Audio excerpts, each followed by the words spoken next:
Bom, graças a Deus, nossa matéria de bibliologia, nós estamos estudando aqui sobre a origem das Escrituras, e a gente viu que a origem das Escrituras vai começar com um homem que é o Moisés. Antes de Moisés não tem Bíblia, tá bem?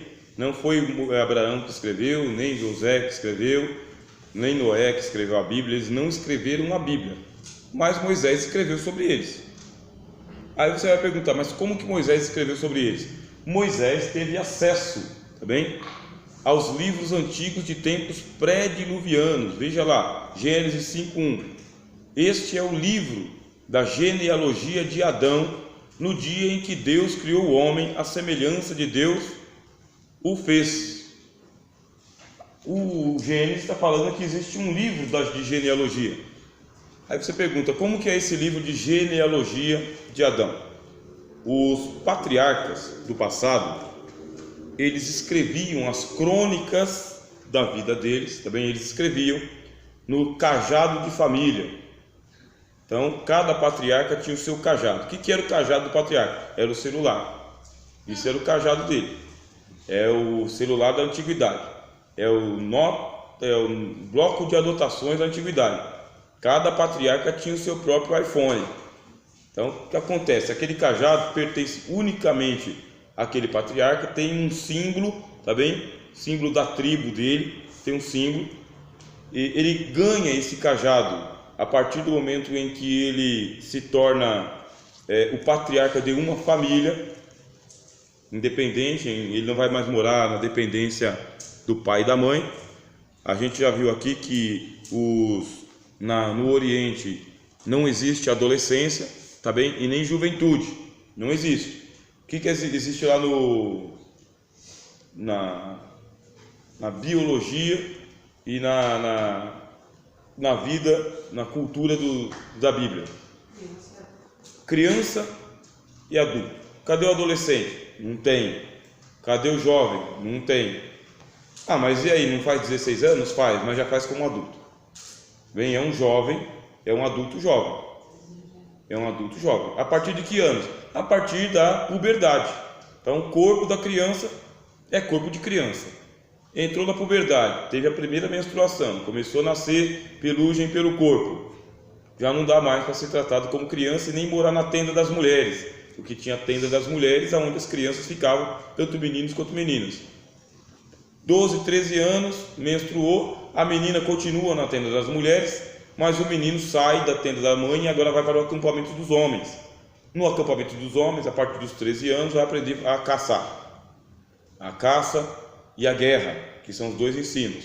E também manter a tradição. A partir desse momento, o menino já vai receber o seu primeiro cajadinho, tá bem? Então, a partir desse momento, ele vai aprender. Ele vai participar das reuniões dos anciãos, dos velhos. Na reunião dos anciãos, senta-se em volta de uma grande fogueira, enquanto as mulheres estão servindo comida e bastante caça, bastante carne, bastante bebida. Os meninos estão perto dos velhos e os velhos vão contando as histórias. Pegam o seu cajado de família e eles vão lendo a história do cajado. Porque cada evento que acontece, eles talham no cajado de madeira. Tá bem? Cada evento, todo evento importante é colocado ali no cajado, escreve-se no cajado. Mas não é que escreve, faz um desenho. Que tipo de desenho que faz? Mais ou menos igual esse, tá vendo? Um pássaro, uma pena, alguma coisa assim, ó. Um desenho. É igual acontece em outras culturas, em que uma letra representa uma palavra inteira. É só uma letra, mas representa uma palavra inteira. Como o cajado tem que ser para a vida inteira, não dá para eles ficarem escrevendo letra por letra. Tem que escrever um desenho. Igual tem nas cavernas. Existem as pinturas chamadas pinturas rupestres. Essas pinturas rupestres aí são desenhos na parede, que foram feitas há mais de 10 mil anos atrás. Os cajados também tinham seus desenhos. E é assim que você pode imaginar o Abraão com o cajado dele, contando a história do Gênesis. No princípio, Deus criou os céus e a terra. Aí ele vem girando o cajado dele. E hoje a gente parou aqui, ó. Amanhã a gente continua. Depois. E é a Bíblia que existia na antiguidade. Não somente o cajado.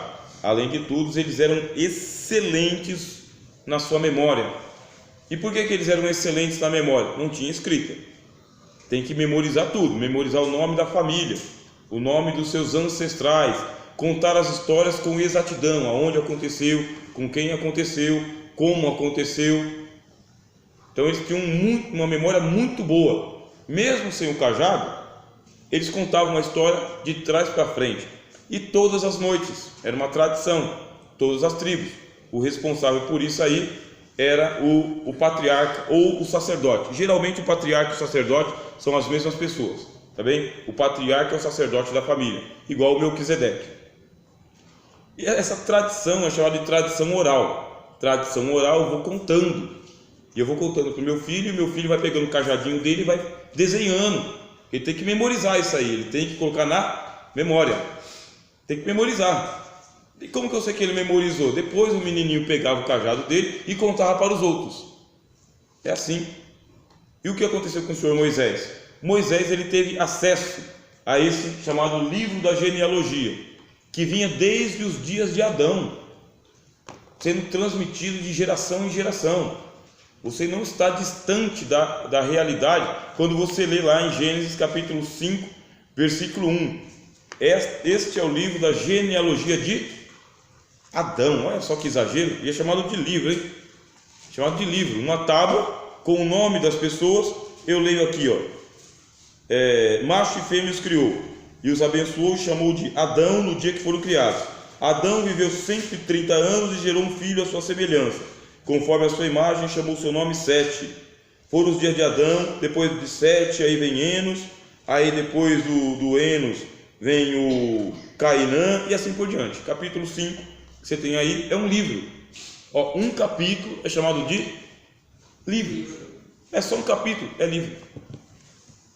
Porque a Bíblia foi dividida em capítulos e versículos só 1350 anos depois de Cristo. A Bíblia não era dividida em capítulos e versículos, era um texto corrido, igual uma carta. Quem fez a divisão? Os teólogos. Então quando alguém estiver falando mal de teólogo, tem que mostrar para ele que a Bíblia não foi feita do dia para a noite sem o auxílio dos teólogos. Um teólogo dividiu a Bíblia em capítulos e versículos, não era assim. Então o Moisés é o seguinte, ele teve acesso. Aí você pergunta, mas como que Moisés ele teve acesso a esses livros? Moisés tornou-se genro de um sacerdote da Arábia.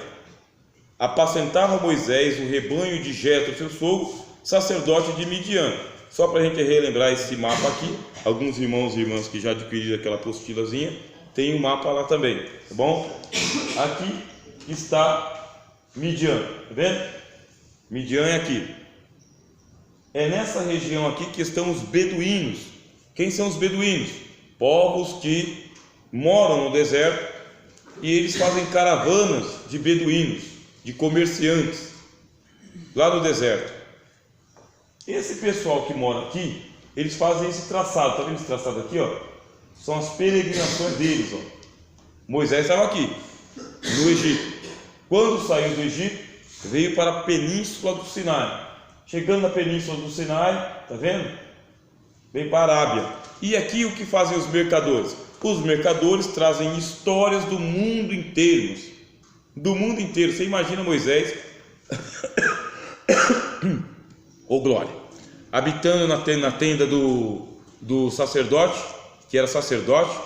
História do mundo inteiro vinha parar nas tendas de Jetro, do mundo inteiro, inclusive as histórias de Abraão. Por quê? Porque Jetro é descendente de Abraão, porque Midian foi um dos filhos de Abraão, que Abraão teve e mandou embora, ficou só com Isaac para ele. Midian e os outros filhos ele mandou embora. Esses que ele mandou embora veio morar aqui no deserto. Lá está o Moisés, escapa do Egito, um homem letrado, altamente letrado, escapa do Egito, pé no mundo, e vai para Midian. Chega aqui na tenda de um sacerdote, vem história do mundo inteiro, histórias que são contadas com cajado, histórias que são contadas com os livros também, porque aqui no Egito havia uma planta, e o nome dessa planta era papiro. É o nome da planta, tá bem? Papiro, parecendo uma tabua, bom? Parecendo uma tabua. Então esse papiro, ele era colhido depois ele era processado, virava uma pasta, aí depois secava-se, e nesse papiro se escreviam os textos. Moisés tem contato com essa ciência também. As tábuas, que eram tábuas de argila, que eram queimadas e depois talhadas as palavras, o cajado de família, que era de madeira, quando o cajado terminava, passava uma resina em volta, deixava ele plastificado, impermeável, não apodrecia com facilidade, e ainda havia o papiro. Só que era muito caro mesmo. Quer dizer que não dá para se comprar lá 1 quilo de papiro tão fácil assim. Era muito difícil. Deus abençoe, meu Fabiano. Obrigado, tá bem? Tomar essa água aqui, senão a gente fica tossindo aí. Tosse imprevista, né? E entenderam? Então Moisés ele tem acesso às histórias antigas que são contadas pelos beduínos da antiguidade. Existe uma rota, ó a rota aqui, ó. Aqui é a Babilônia, Rio Tigre, Rio Eufrates. Aqui é Midian, aqui é o Egito. Se tem coisa que esse pessoal faz é atravessar os rios e trazer histórias. E aonde que vão? Vai todo mundo para a tenda de Jetro, porque ele é um sacerdote. O pessoal tem que ter a bênção dos deuses do deserto. E o Jetro dava a bênção dos deuses do deserto para todo mundo. Provavelmente foi ali que se ouviu a história do patriarca Jó. Provavelmente foi lá que Moisés ouviu pela primeira vez a história do patriarca Jó. Lembrando que Jó não era judeu, nem hebreu. Jó, ele era um uzita. Ele habitava na terra de Uz. Uz foi um dos filhos que descendeu de Noé. Quando você vai lá na Tábua das Nações, livro de Gênesis, você vai ler lá um dos filhos chamado Uz. Tá bem? E um desses filhos chamado Uz deve ter ido lá para a Arábia. O pessoal diz que Jó, ele era um sheik das antiguidades, que vivia na Arábia. Ele era um patriarca famosíssimo, riquíssimo, junto com outros também. E a história dele se tornou uma história muito famigerada, muito conhecida na antiguidade. Provavelmente, tá vendo aqui, ó, Gênesis 10, 29, é onde você vai ter a referência do descendente de Noé, chamado Uz, tá bem? Na região da Arábia ficava a terra de Uz, onde Jó também era um sacerdote. Porque os patriarcas, além de serem patriarcas, eram o chefe da religião. Eram aqueles que tinham contato direto com Deus. Monoteísmo, depois do dilúvio, era comum, tá bom? Monoteísmo é a crença na existência de um só Deus. Depois, com a Babilônia, veio o politeísmo. Mas nos tempos de Noé, era comum haverem sacerdotes monoteístas, como Melquisedeque era monoteísta, Jó era monoteísta.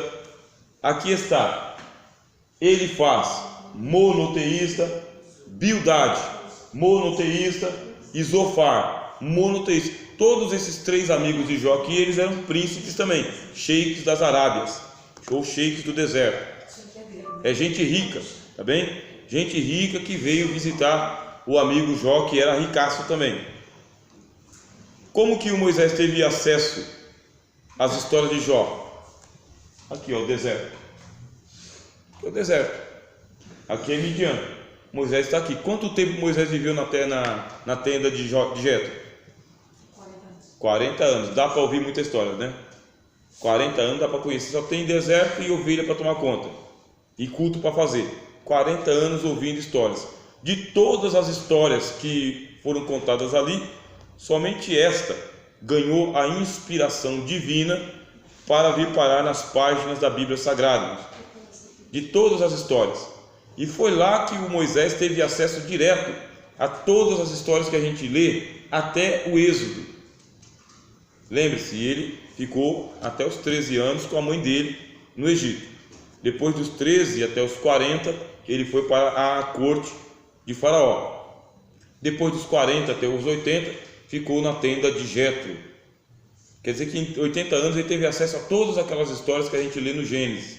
Histórias que estavam escritas ou em papiro, ou no cajado de família, ou eram transmitidas oralmente, ou escritas em tábuas de argila mesmo.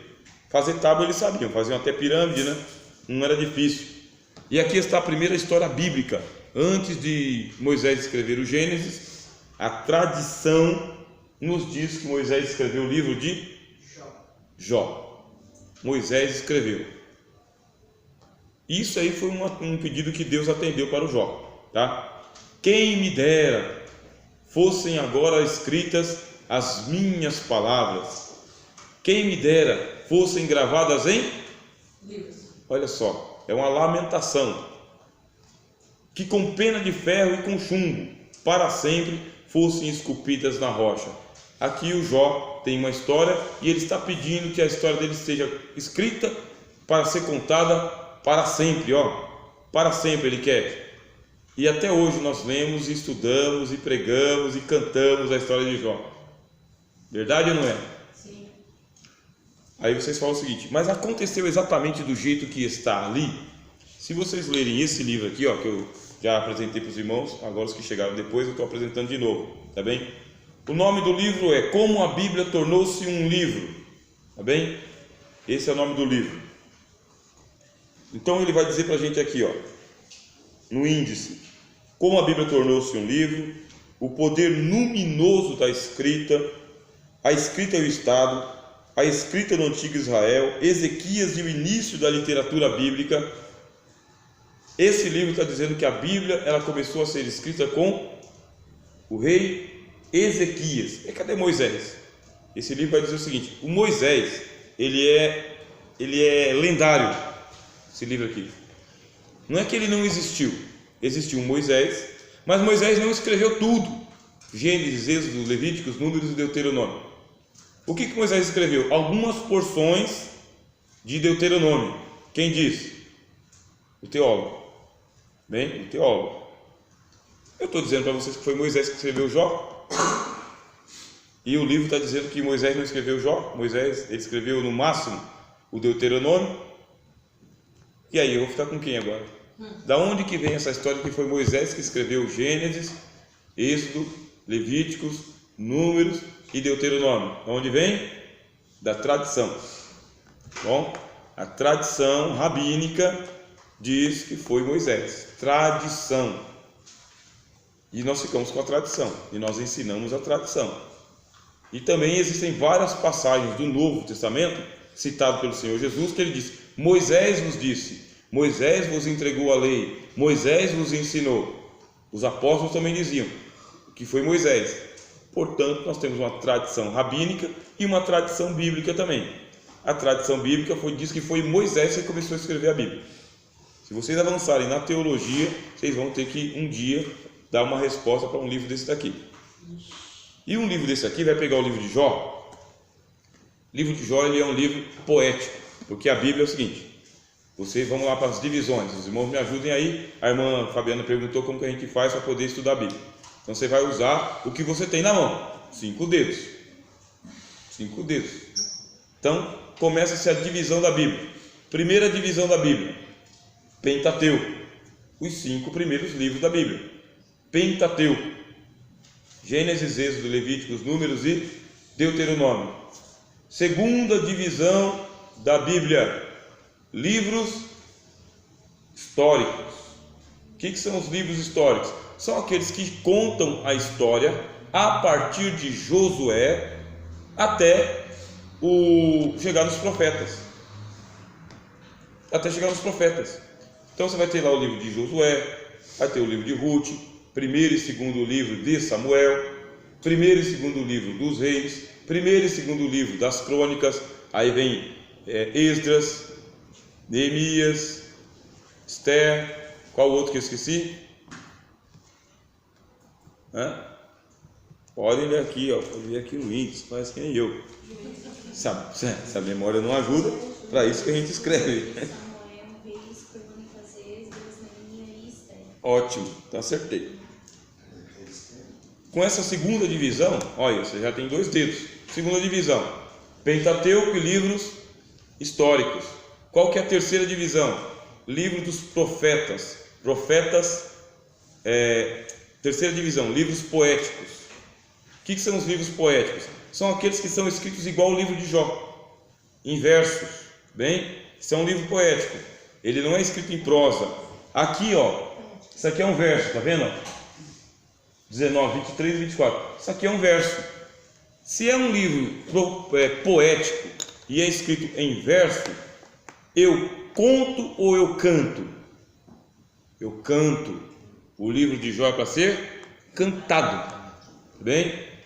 E o livro das Lamentações é para ser cantado. Lamentações de Jeremias é para ser cantado. E o livro de Cantares é para ser cantado. É um livro poético também. Mas e os provérbios? Como se recita um provérbio? Cantando. Cantando. É assim que se lê um livro poético, é cantando mesmo. Só que não tem rima, tá bem? Não precisa ter rima. O livro poético da Bíblia ele não precisa ter rima, porque eles têm outro jeito lá de fazerem o verso deles. Eles criam uma estilística. Por isso você vai ter o livro de Jó, livro poético. Depois de Jó você tem? Me ajudem aí. Salmos. Os salmos é para ser contado ou cantado? Cantado. E por isso quando vocês estiverem falando, vamos ler aqui o livro do Salmo, capítulo de número 23, alguém que já estudou teologia vai fazer porque não é capítulo 23, é número, igual a harpa cristã. Vamos cantar o hino 23, é igual, é número. Salmo número 23, Salmo número 39, Salmo número 150, verso 1, verso 2, verso 3, não é versículo, bem? Versículo é só quando é escrito em prosa. O que é escrito em prosa? É aqui igual carta. Carta é escrita em prosa. Conversa, prosa, né? Se não é prosa, é verso. Se é verso, é poético. Se é poético, é cantado e não é contado. E por que eles usam esse estilo? O estilo poético? Para memorizar. Porque eles querem que a criança memorize. E o livro de Juízes? Livro de? Juízes, o que tem? História. Está na primeira parte lá. Então você tem o livro de Josué, Juízes, Ruth. Obrigado. Demorou, mas você me corrigiu. É isso mesmo. Então o livro de Juízes é um livro histórico também. Essa divisão não é uma divisão original. A Bíblia não foi escrita assim. Aqui está, ó, como a Bíblia se tornou um livro. Quem é que fez a divisão da Bíblia em categorias? Os teólogos. Os teólogos fizeram esse arranjo, porque os livros foram escritos tudo separado. Um por um foi escrito em tempos diferentes, lugares diferentes, pessoas diferentes, tudo escrito aleatoriamente. O profeta não sentava para dizer assim, ó, eu vou escrever um livro agora chamado Bíblia. Não, dava uma inspiração nele, o homem pegava lá um pergaminho, ou o homem pegava uma tábua, ou o homem pegava uma pele de animal, pegava a tinta, tinteiro e ó, ia escrevendo. Vinha a inspiração sobre ele, ele escrevia. De vez em quando ele dizia, não, o Senhor dizia para ele, escreve num livro. Aí ele começava a escrever o que vinha na alma e no coração dele. O vocabulário era dele, o pensamento era dele, as ideias eram dele e a inspiração era de Deus. Milagre.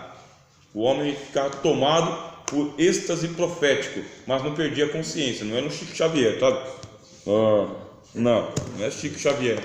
Não é uma psicografia, tá vendo? É inspiração das Escrituras. Deus inspirava o homem com as palavras e com as ideias e o estilo.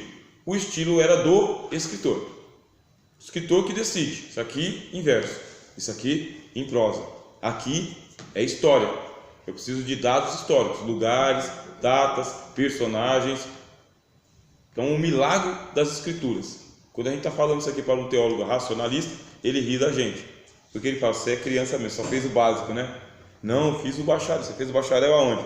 Na faculdade da minha igreja. Por isso, se tivesse feito na minha faculdade, aí você ia ser um cientista da religião e não ia crer nessa tolice de inspiração da Bíblia, que não tem nada de inspirado ali, só tem transpiração. Aí você vai falar o seguinte, graças a Deus que eu não fiz então na sua faculdade, senão eu tinha ficado incrédulo igual você, tinha perdido a fé. Aí se eu perco a fé na Bíblia, eu vou ensinar o quê?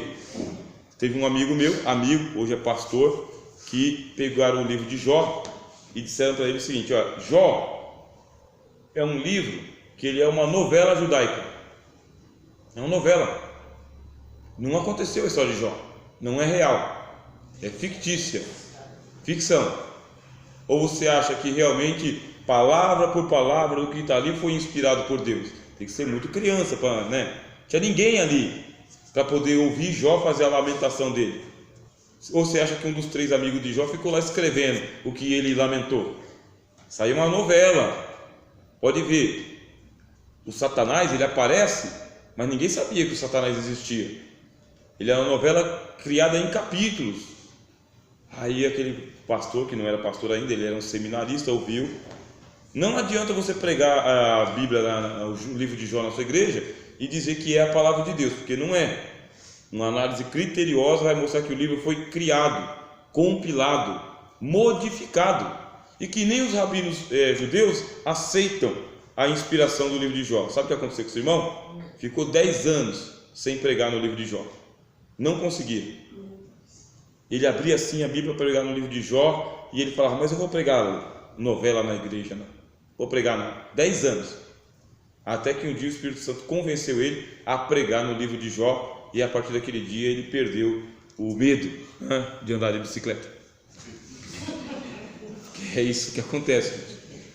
Então você tem um lado crítico, científico, lógico, e você tem um lado do romance. É romântico acreditar nisso. Eu acredito de forma romântica.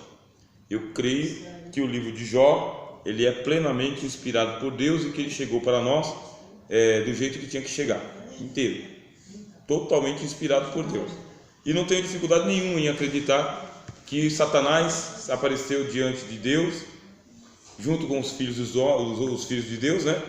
E foram lá fazer um culto, e no culto Deus conversou com o diabo. Aí você pergunta, mas conversou com o diabo onde? No céu. Ah, então o diabo tem acesso ao céu, é isso que você está dizendo? Não sou eu que estou dizendo, é a Bíblia que está dizendo. Então o diabo pode ficar transitando, porque ele disse que ele estava na terra. O Jó disse, de onde vem Satanás? De andar pela terra e rodear por ela.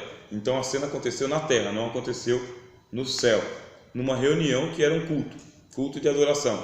E no culto de adoração dos anjos, os anjos prestam conta do que eles andam fazendo. E o Jó não sabia de nada disso. Aí acontece capítulo 3, ele lamenta, ele amaldiçoa o dia dele. Capítulo 4, os amigos começam a corrigir Jó e vai até o capítulo 38. Quando chega no capítulo 38 de versos, tá? Essa é uma novela para ser cantada, tá bom? Quem está interpretando tem que cantar o livro de Jó, cantar. Esse verso aqui é para ser cantado, canta aí. Quem me dera fossem agora escritas minhas palavras. Quem me dera fossem gravadas. Olha só, toma uma água aqui, né? E poupa os irmãos de se vexame. Mas é para ser cantado. São versos mesmo. Chega no capítulo 38, Deus aparece para Jó. Mas não é Deus que aparece, é um redemoinho. Jó está quase morto, fedendo muito, né? Ele diz que a mulher dele evita ele por causa que ele está soltando um mau hálito terrível. É o que ele diz, a carne dele está apodrecida. Ele pega barro e passa no couro para não soltar, sentado num monturo de lixo. E aí Deus aparece para o Jó, e o Jó está só o pó do pó. E Deus vem num redemoinho, diz que é falou o Senhor Deus a Jó, é bem, do meio de um redemoinho. É isso mesmo? Vocês vão acreditar no professor ou vocês vão conferir? Eu vou na Bíblia. Hã? Eu vou na Bíblia. Por favor. Tem uma coisa que o teólogo estudante de teologia faz, é ficar desconfiado. Tem? Tem? Pode desconfiar. Será que é do redemoinho que Deus falou com Jó? Hã? O que diz aí, irmão Bruno? Depois disso, o Senhor respondeu a Jó num redemoinho e disse: Agora pensa você acamado lá na sua cama, reclamando que Deus não existe, que Deus não gosta de você, pedindo a morte, porque o Jó pediu a morte, né? Várias vezes ele pediu a morte. Aí começa um redemoinho. O que é redemoinho? Pé de vento. Pé de vento levando tudo. Aí lá vem Deus para ter um encontro com você, quase morto, ventando, começa a arrancar o resto de pele que você tem e fala do meio do redemoinho. Esse é o livro de Jó. É uma poesia, tá bem? Estilo poético, para ser cantado, para ser dramatizado, para ser representado no palácio de Salomão. Salomão gostava de muitas peças teatrais e era para haverem personagens, Bildad, Zofar, é para ter vários personagens que vão ali representar, e um que vai representar o Jó, todo detonado. Um tem que representar o Jó. E é por aí que vai, irmãos. Por aí que vai. Então você tem a primeira divisão, a Torá. Segunda divisão, livros históricos.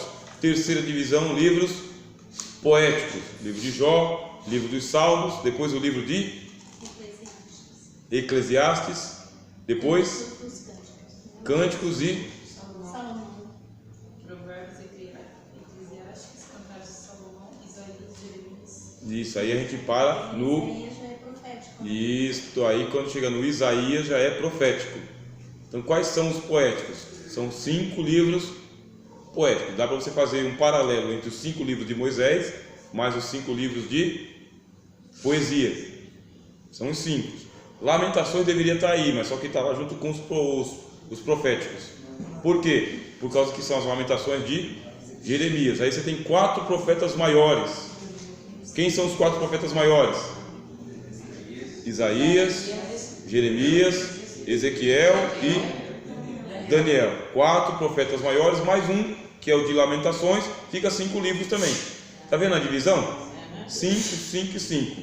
E os 12? 12 livros históricos, como fica? São 12 mesmo? Se tem uma coisa que o estudante de teologia tem que fazer é ficar desconfiado do professor. Vai que ele erra. 12. Por que 12, irmão? Porque vai de Oséias até Malaquias, que são os profetas menores. Os profetas menores são 12. E os livros históricos? O livro histórico. Quantos livros históricos? Pode ler.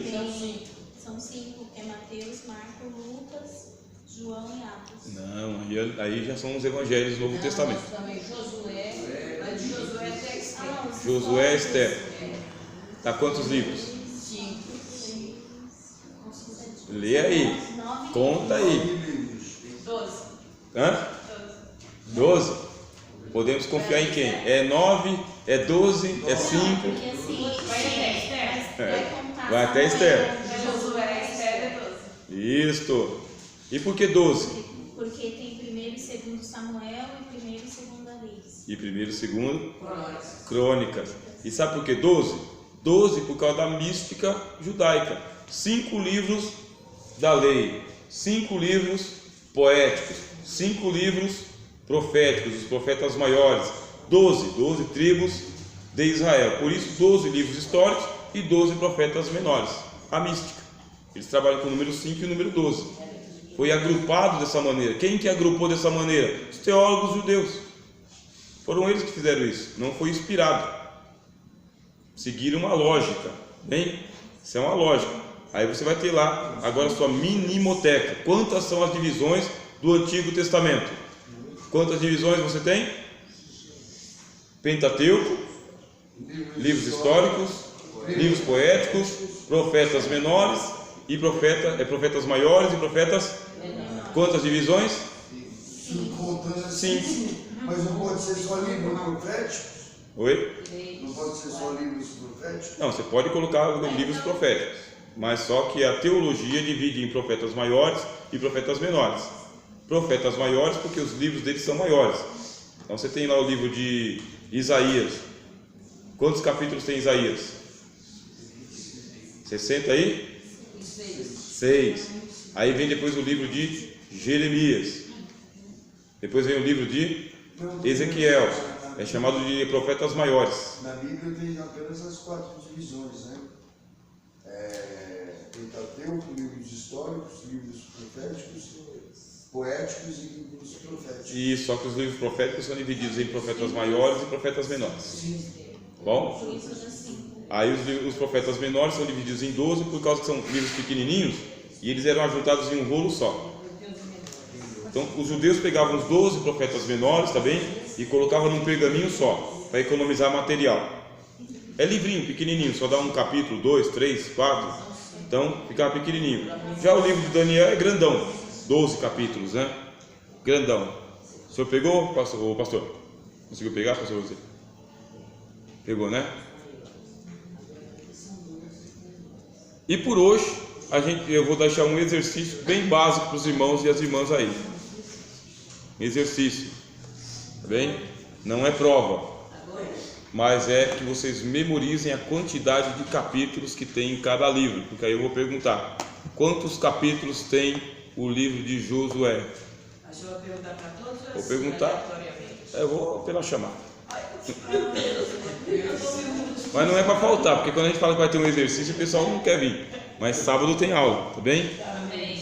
E a gente vai ficar só no Antigo Testamento. Oi? Preciso justificar, sábado não está em São Paulo. Não está em São Paulo? Vamos orar pela irmã. Qual? Entenderam? É só pegar aqui, ó, no começo da Bíblia, tá bom? Aí ele vai dizer para vocês lá, ó, aqui, Gênesis 50 capítulos, Êxodo 40 capítulos, Levítico 27, Números 36. É a primeira página da Bíblia aqui, no índice, já tem o livro e a quantidade de capítulos. Aí você fala, mas isso aí é importante? É a vaidade, entendeu? É uma vaidade.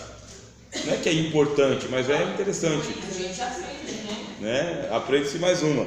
Que aí alguém fala o seguinte: abram para mim aí a Bíblia no Salmo 151. Aí você fala, não tem, né? Abram para mim aí Deuteronômio capítulo 35. Não tem. Jó capítulo 43. Não tem. Bom, e por hoje vai ser só. Mas para memorizar são 5 divisões da Bíblia, tá bem? Torá ou lei, livros históricos, livros poéticos, profetas maiores e profetas menores. 5. Por que essa divisão? Para combinar com o Pentateuco, tá bom? Só para combinar mesmo, para dizer que tem 5 divisões igual ao Pentateuco. Aí se encerra o Antigo Testamento. E depois você vai para o Novo Testamento. Evangelhos é uma categoria.